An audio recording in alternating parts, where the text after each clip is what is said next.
देखा जा रहा है कि इन चुनावों में भी जो विकास के मुद्दे थे वो धीरे धीरे गायब होते जा रहे हैं। उनकी जगह इतर नए इश्यूज और नॉन रेलिवेंट इश्यूज हम कह सकते हैं कि वो अपनी जगह लेते जा रहे हैं। ये मुद्दे कहाँ से आ रहे हैं, आप किस तरीके से देखते हैं? देखिए, ये कहना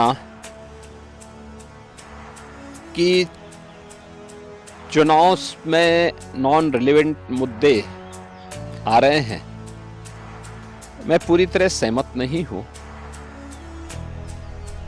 चुनाव की शुरुआत में हम लोगों ने मोदी की गारंटी, जो विकास, सुशासन और सुरक्षा से जुड़े हुए थे, इन्हीं मुद्दों को हम लोगों ने जनता जनार्दन के सामने रखा था और पहला चरण इसी दिशा में आगे बढ़ा था। लेकिन इसी दौरान पहले चरण के ठीक पहले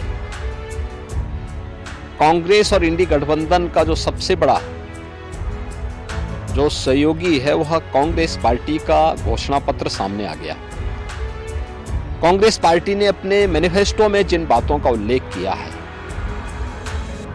वह भारत जैसे दुनिया के सबसे बड़े लोकतंत्र के लिए एक बहुत खतरनाक संकेत करता है। और चूंकि कांग्रेस का इतिहास इस पूरे मामले में हमेशा संदिग्ध रहा है, तो स्वाभाविक रूप से ये मुद्दे प्रासंगिक हो जाते हैं। हमने विकास के मुद्दे पर पिछले 10 वर्ष में मोदी जी के जो कार्य हुए, इंफ्रास्ट्रक्चर के क्षेत्र में, सुरक्षा के क्षेत्र में, आत्मनिर्भर भारत के लिए गरीब कल्याणकारी योजनाएं थी, इन्हीं मुद्दों को लेकर के हम तो चुनाव में गए थे। लेकिन उनके मैनिफेस्टो ने हमारा ध्यान आकर्षित किया इस ओर।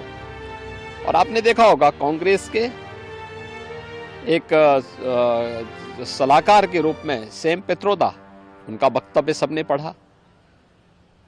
कांग्रेस ने इससे पहले यूपीए गवर्नमेंट के दौरान रंगनाथ मिश्रा कमेटी और सच्चर कमेटी की रिपोर्ट कांग्रेस ने की थी।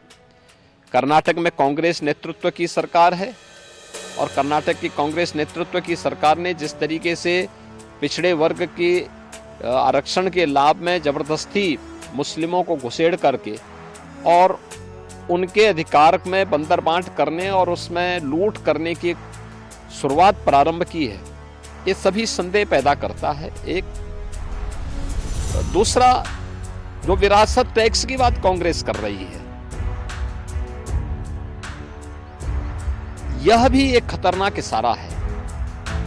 गरीबी, एक झटके में गरीबी हटाएंगे, इसके लिए वे हर संपत्ति का सर्वे करवाएंगे, एक्सरे कराएंगे, इस प्रकार का वक्तव्य कांग्रेस दे रही है। कांग्रेस का मैनिफेस्टो इस बात का उल्लेख कर रहा है और फिर उसके माध्यम से हर एक संपत्ति को ये लोग अपने कब्जे में लेकर के, यानी दोनों चीजें, एक तरफ ये लोग देश के अंदर मजहबी आधार पर देश के विभाजन की आधारशिला रखना चाहते हैं, दूसरी तरफ किसी ने मेहनत से अगर अपनी संपत्ति अर्जित की है, घर बनाया है, कोई प्रॉपर्टी बनाई है, खास तौर पर हमारी माताएं बहनें अपने लिए जेवर खरीदती हैं, उसको ये अपने अधिकार में ले लेंगे। विरासत, जो बाप दादों की कमाई है, उसका आधा ये लोग हड़प लेंगे। और तीसरा, व्यक्तिगत कानून, पर्सनल लॉ को पुनः लागू करने की बात, 3 तलाक की कुप्रथा को मोदी जी ने समाप्त किया। ये कहते हैं हम फिर से लागू करेंगे, यानी महिलाओं का इससे बड़ा अपमान हो ही नहीं सकता। तो स्वाभाविक रूप से इस देश का विभाजन जिन कारणों से हुआ था, अगर कोई राजनीतिक दल आज के दिन पर भी उन मुद्दों का उल्लेख करते हुए देश को उधर ले जाने का प्रयास करेगा तो उसका विरोध हर हाल में होगा। भारत के अंदर नक्सलवाद पूरी तरह समाप्ति की ओर है। अगर नक्सली और माओवादी प्रवृत्ति को फिर से भारत के अंदर पनपाने का प्रयास होगा, उसका पुरजोर विरोध होगा। भारतीय जनता पार्टी इसको कतई स्वीकार नहीं कर सकती। देश के अंदर यहां की जनता जनार्दन की संपत्ति पर, भ्रष्टाचारियों की संपत्तियों के खिलाफ कार्रवाई पहले से सरकार कर रही है। उनके एक एक पाई का हिसाब होगा। लेकिन एक कॉमन मैन को प्रताड़ित करने के लिए उसके खून पसीने की कमाई पर कोई डकैती डालने का प्रयास होगा तो इसको भारतीय जनता पार्टी स्वीकार नहीं कर सकती है। और कांग्रेस और उसके सहयोगी दल देश की राजनीति का तालिबानीकरण करने के पर उतारू हो रखे हैं। देश के अंदर माओवादी दुष्प्रवृत्ति को जबरन थोपने का प्रयास कर रहे हैं और पर्सनल कानून के नाम पर देश की महिलाओं का अपमान करने का प्रयास कर रहे हैं और लोगों की संपत्ति पर जो इनकी कुदृष्टि लगी हुई है, इसलिए ये मुद्दे आए हैं जो आज के परिप्रेक्ष्य में रिलेवेंट हैं। और इन मुद्दों को इसीलिए भारतीय जनता पार्टी पुरजोर तरीके से उठा करके जनता जनार्दन का ध्यान आकर्षित कर रही है कि सत्ता से लोग अभी कोसों दूर हैं, इनकी मानसिकता क्या है आपके प्रति यह आप देख सकते हैं। और इसीलिए उस पर लगातार सरकार जो है इस पर जो है लगातार भारतीय जनता पार्टी ध्यान आकर्षित कर रही है जनता जनार्दन का कि जागरूक हो जाओ। ये लोग जिस मनसा के साथ आ रहे हैं, इससे पहले कि इनके मनसा के अनुरूप इन लोगों को सफलता प्राप्त हो, इनके मनसूबों पर पानी फेरने का एक वक्त आपके पास है।